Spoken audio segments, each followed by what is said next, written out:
Okay, well, we'll get started. If you can hear me, since I can't hear you, I just want to do a quick sound check in the chat. If you can click the chat and just type in yes, if you can hear me, that would be great.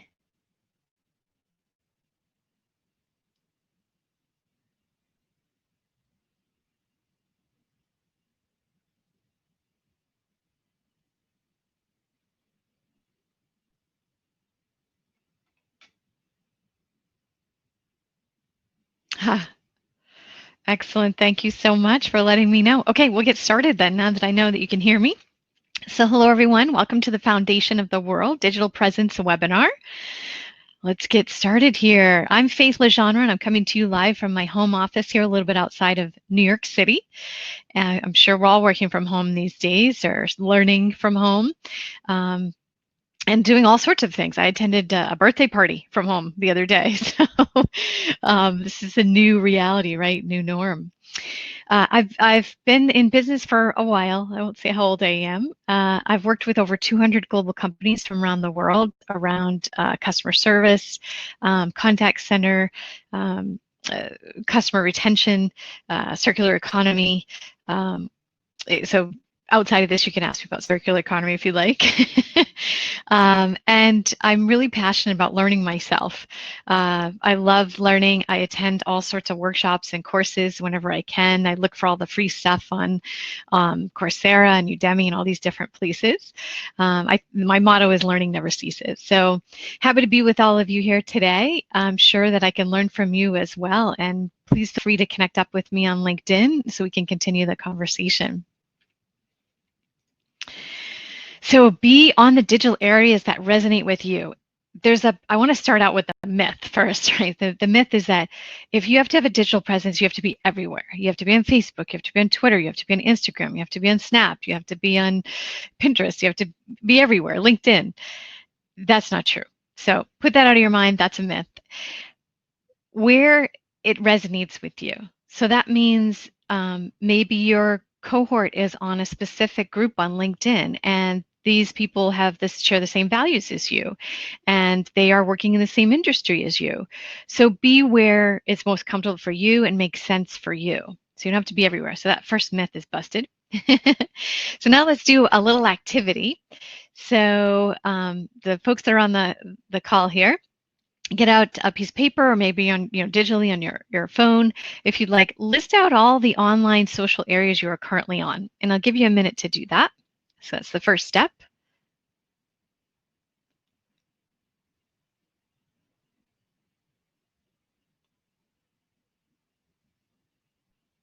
And that's just listing the name, so you start to aware of all the different areas on social and online that you're located.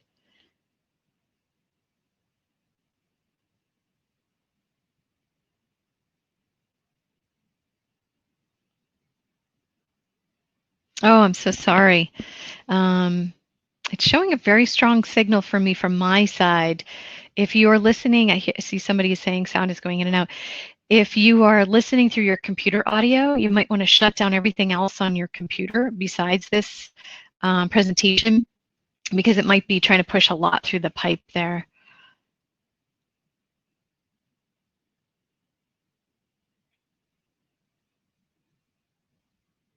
All right, now that you've listed all your online social areas that you're currently on, and you might want to also list the ones that you want to be on, that you strive to be on, just haven't gotten around to it. Now go back and highlight in whatever way, bold, a highlighter, whatever you want, whatever works for you, the ones that resonate most with you.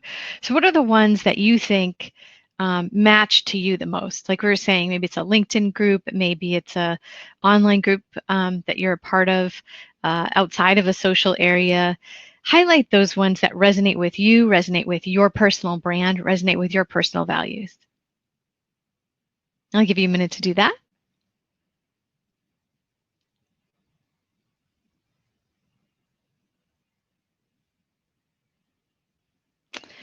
Now, okay, here's where we write it down, we make a commitment. They say if you put it down in your calendar, you are 80% more likely to attain it. So make a commitment, block it off in your calendar. It can be 10 minutes, It can be 15 minutes. It doesn't have to be a big chunk of time during the week. Just review your presence on those areas that resonate with you and make adjustments that you want to make. So for example, I'm constantly making adjustments to my LinkedIn because that resonates with me. So I go in and I will add or tweak something maybe in my write-up, in my summary, or I'll add a course that I just finished that week and add that to my learning area or certification or accomplishments area. I'll reach out to a few folks and ask them for a recommendation. That's how I got to, I think I have 46 recommendations on LinkedIn right now. So it's people who have offered and then also me asking. So it's a lot of proactiveness as well. So don't be shy to ask for that recommendation from people that you know and you've worked with, either directly or indirectly. So work on that and note specifically what you're going to do each week.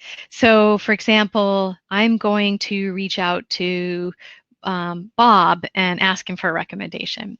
Or I'm going to comment on something that Jose said because he works in an industry that I work in and it's something that resonates with me, the work that he does. Okay. All right. So that was a fun little activity. Hope you enjoyed that so far and you have something as an action item on your calendar to do. Let's move on to the next area here. So you can also create your own online digital area. And a lot of my friends have used WordPress to create their own website. They said it was really easy to use. It's helped drive a lot of people to them, offers for jobs and different things. One of my friends, Asla, she created her own website and she's really authentic on it, as you can see here. And she said by creating her own website a little while ago, she's gotten calls from different companies for job offers. She's gotten side contract work. She's also connected up with other like-minded people working on different areas that she's passionate about as well and helping people. So sometimes that set area is really good to have. Now, if you do create a website, make sure it's professional, but also personable, like you see here, with some of the things that are important to you. And then if on your resume and your LinkedIn, add the link to your website so people can be redirected that way. All right. So let's talk a little bit more about LinkedIn. There are so many sections on LinkedIn that you can fill out in your professional profile, and there's lots of different groups you can join. So I usually go in at least once a month, and I do a keyword search on the group area to see if there's any new groups that I can join. There are other things that I do is I like to see what other people are posting, what's important to them, and I repost. It's an easy way to help promote other people and what they're talking about. I get feedback from other people every once in a while, usually once a year. I send out a survey to a few people saying, can you check my LinkedIn? Is there anything you would change, add, or delete on it? And that feedback is really valuable. So it's not just my brain, but it's the brains of others that want to help out too. And so always look to make sure you've filled in all of your sections on LinkedIn. Make sure that you use it in a way, not just pushing out things on behalf of yourself, but also commenting on what others are pushing out. Making sure that it's a part of your brand. So for me, circular economy, sustainability, so I push out a lot of things that other people are talking about around sustainability and circularity. Okay, all right.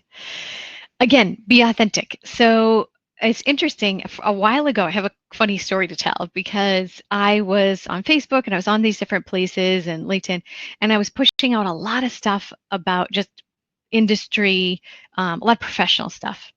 And then somebody said to me, Faith, it's not personable. Why don't you, especially if it's Facebook or Pinterest, what are you passionate about? And I said, oh, I enjoy, cooking. And they said, well, why don't you just take a picture, take a snapshot of the dinner that you've made and then post it, so that it's something it makes you a whole human being and kind of bring your full authentic self. And so that was really good feedback for me. And so now I share different things in a professional manner on these different areas. Of course, Facebook's more of the personal one, but it's interesting because some of my keep that, on the up and up, because I had a client a couple years back, about 5 years ago, a very important client, and he said, "Oh, I'd like to join your Facebook," and started communicating with me through the messaging area. So people like to use different mediums to communicate because maybe it's the one that they're in all day. So be aware that even on your personal areas of the social and then the digital, that you may have someone that invites you that's a fellow employee or a boss or a colleague or a client that wants to join. So, think about those things and how to manage those as you go through, but be passionate still about what you believe in and always in a kind way. Okay. If you've not heard of Nilofer Merchant, I encourage you to check out her website. She has her book is in lots of libraries as well that you can check out. She has a digital copy too, and she talks about this thing called onlyness, and it's really being you, being that person that you are, bringing your unique self to work, to your digital presence. And she is a funny lady and has lots of great videos online that you can check out too. Very successful, has worked at Apple and all sorts of other different companies, drawing billions of dollars in new product innovation, listening to people, but bringing that onlyness and looking for the onlyness in others and helping them shine with their onlyness. So this is a little bit about how I brought my onlyness to work at Cisco. That's one of my former bosses in the bottom right-hand corner when he came to visit in New York. In the top part, I was a part of the International Day at Cisco. We also had a tie-dye T-shirt party, and it was Be Cisco. That was fun that we did in the New York office. And then the heart picture, a funny story about that too. We have a Cisco Live, and I was out in San Jose, and I stood up and asked our executive team for some championship and some support around the circular economy. So always bringing my full self to work, being brave and asking the questions in a professional kind way, and being a part of the different activities that surround my core values and give voice to my values. The other thing too I want to talk about is being positive. You have a lot of people online that sometimes they call them trolls because they're out there and they're saying some mean things. Don't bully online. Always think of how you can state your comment or whatever you want to convey in a positive way. So sometimes you might first think of it not in a positive way, but write that out, be it electronically or pen and paper, and then think about how you can reframe it. So I encourage you to research reframing. Reframing is a great activity to send things out in the world, be they written or verbal, in a really positive way. Reframing them to, for example, how might we, instead of saying you should do this. So sentiment is important. There's also some great websites that you can use that you plug in your email that you want to send, or you plug in your digital post. And what it will do is it will tell you if it's a negative or a positive sentiment. So something that might seem to have been written in a really positive manner, you thought it was positive. I myself have typed a couple of things and then entered into these tools, and it says, oh, it's still 20% negative. So it's a good way to start to learn that reframing skill. Okay. Negative to positive phrasing. So for example, why not? If you say why not, the reframing of that would be sounds good. So let's try out a few of these. So here's another fun activity we can do, and you can use the chat. So how would you turn this next sentence into a positive? I don't think we will ever get this done because people will probably miss the deadline. So in the chat, if you can kindly type in how you would reframe this, that would be great. And reframing into a positive from this phrase. And don't forget to hit the arrow so that it goes in and I can see it in the chat.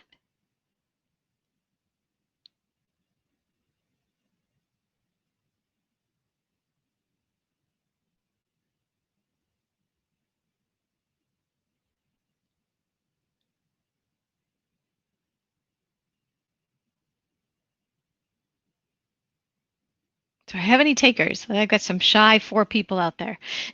No worries. So here's the way that you could rephrase that. Can you all please turn in your pieces by close of business Monday? Then we can meet our deadline together. So see how it's saying from a negative, saying, I don't think we're going to meet this deadline, yada, yada, yada. This is saying, okay, let's thinking about how might we meet the deadline. So if everybody turns in their information by close of business on Monday, then we can meet the deadline. So think about that reframing. So instead of saying, I don't think we're going to meet the deadline, everything's due on Monday, you can say, if we turn in our pieces by close of business Monday, together we can meet this deadline. Use words like we and together and how might we when you're doing a reframing. Okay, here's another one. Here's your second chance here. This isn't doable with our resources and time. How could you reframe that? So if you can type in the chat and reframe this sentence that's here. This isn't doable with our resources and time. How would you reframe that to being positive?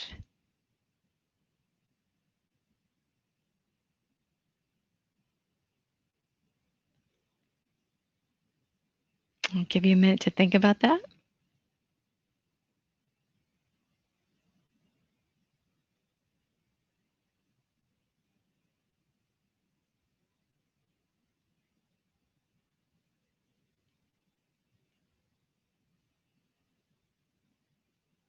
Okay, a few seconds left.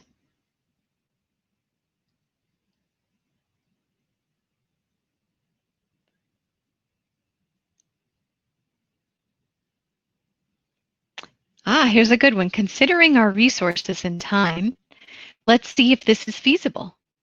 Nice. Awesome. Round of applause for that one. Consider resource time. Let's see if this is feasible. That's looking at the resources, looking at the time and saying, let's see if it's feasible. Instead of just saying no, or we can't do this, you're saying, well, let's check it out. I like it. Congratulations. That's an excellent one. So let me see what we had here. So if we have 4 resources, we can get this done by June. So looking into it, so it's almost like, I love the considering our resources and time, let's see if this is feasible.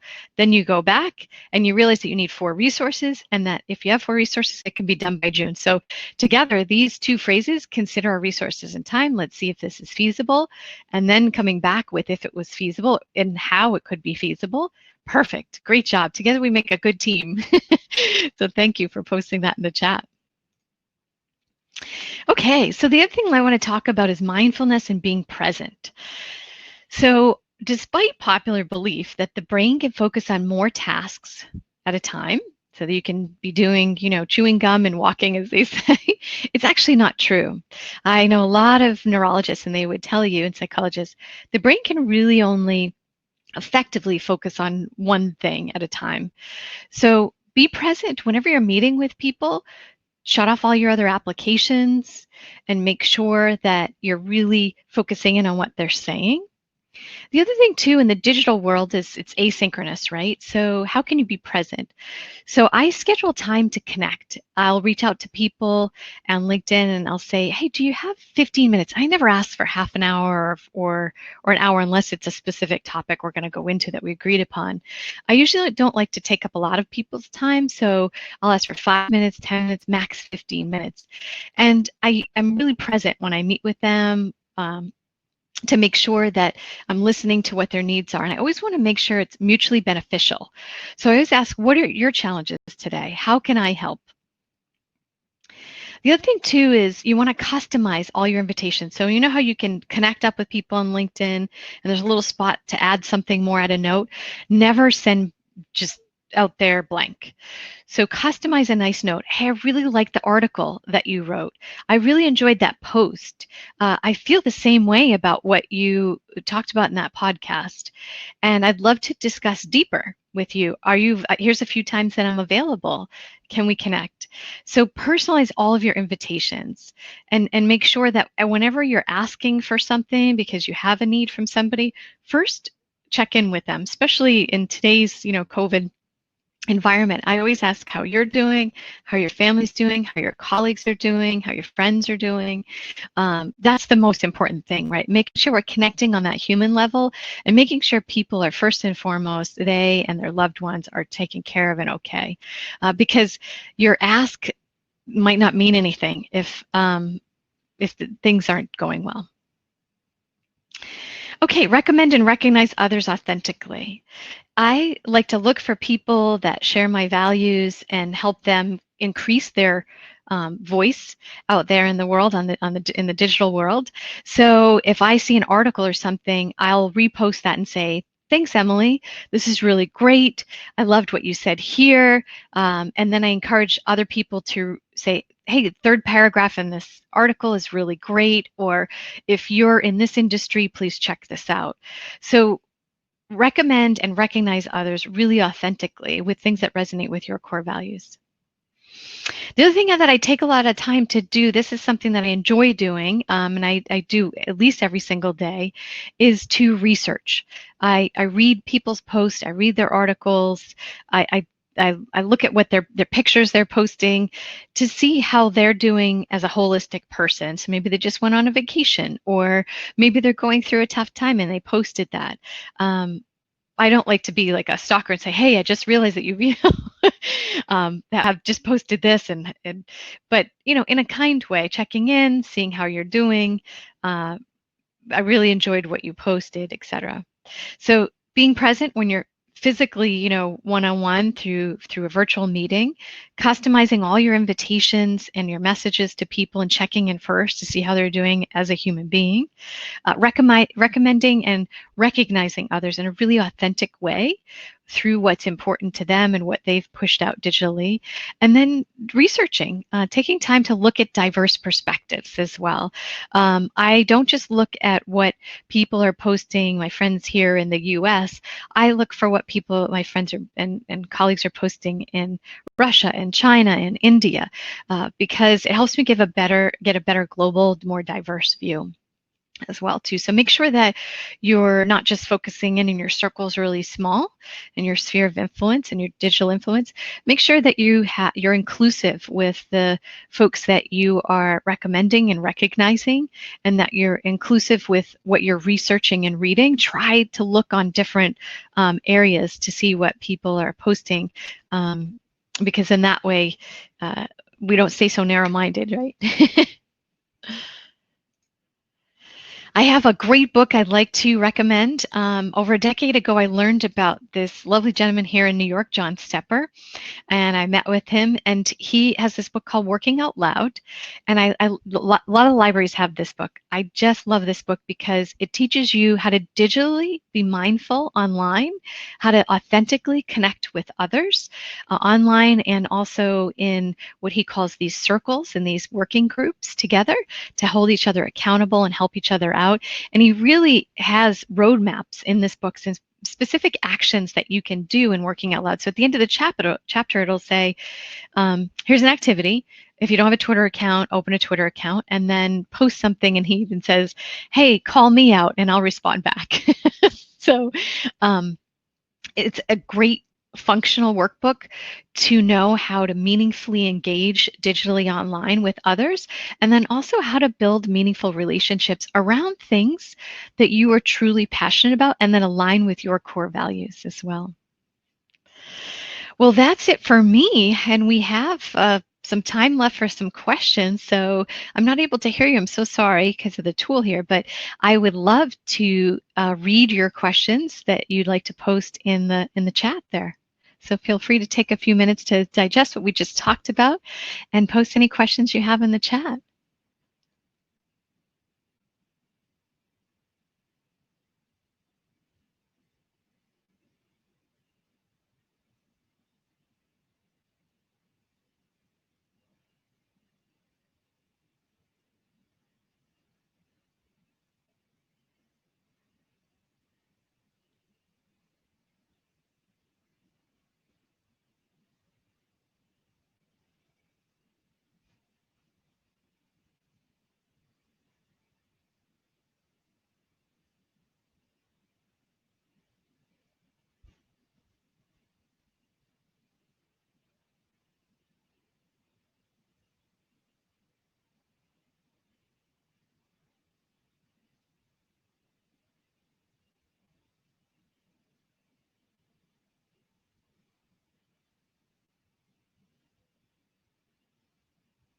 All right.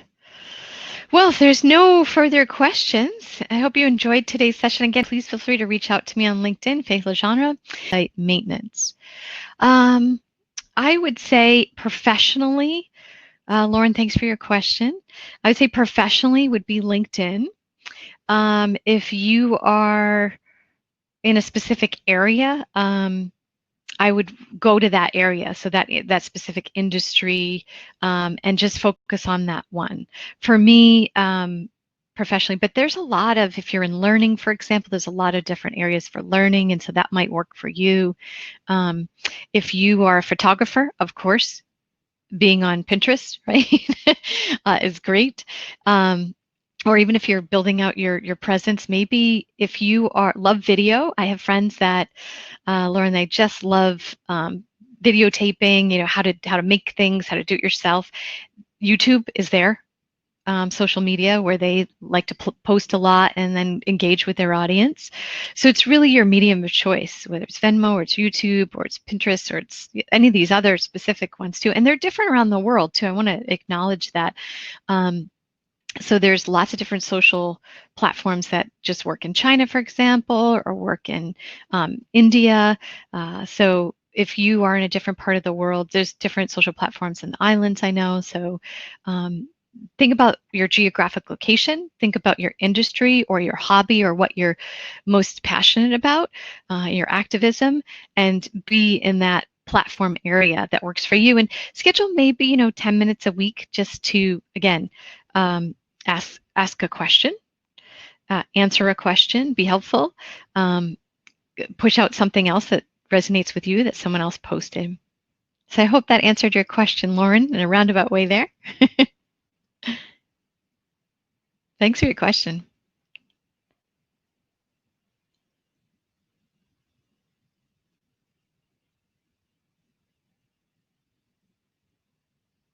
Any others?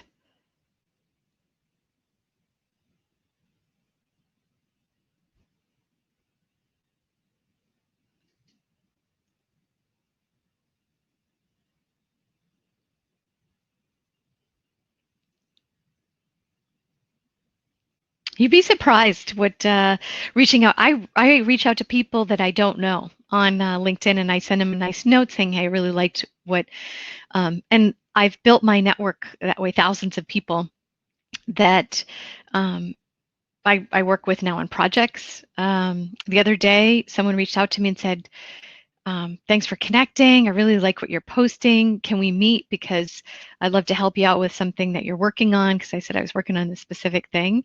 And these relationships can come out of this online area. So you can meet people online through the LinkedIn, through whatever areas resonate with you in your industry or your passions and activism.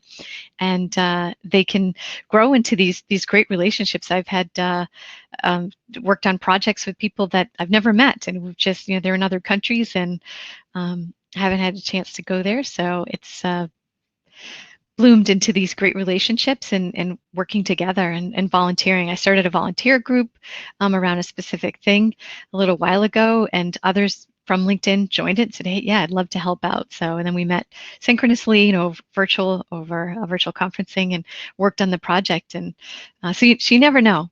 So don't be afraid to reach out to people that you don't know, and be authentic and ask to connect, and let them know why you want to connect.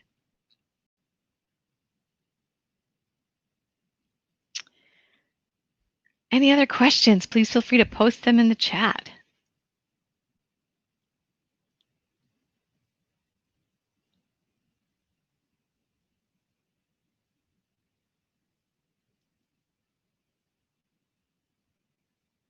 All right, going once, going twice, sold. All right. So I'll close out today's session though, but again, please feel free to connect with me on LinkedIn. That's the one I check the most. That's my social of choice. And if there's any questions that you have, or if you'd like to have a conversation one-on-one outside of this, I'd be happy to do that as well. So be well and go out in the digital world and build mutually beneficial, meaningful relationships. Take care now.